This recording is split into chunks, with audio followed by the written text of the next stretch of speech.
Ngayong araw, magrereklamo ko sa nalaman ko mula sa aking pinakamagandang Bisaya sa app na called Quest.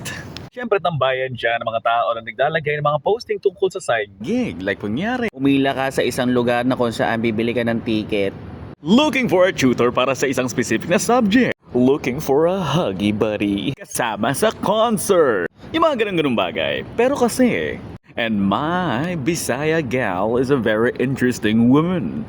Pero siya makausap, very interesting. Magaling siya mag-storya. Magaling siya magkwento ng storya. May interactive. Tapos meron ng isang citizen asking for kasama mag-coffee. I mean, for some people, they would like to have, company kapag kumakain. Ako din naman. Gusto ko rin naman ng ganun. Pero kasi, itong sabi ng guy, Gika, coffee with Garfan.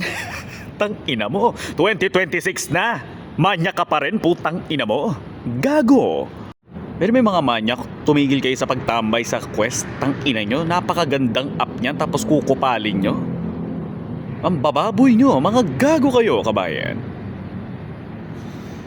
Nakakadig. Tang ina.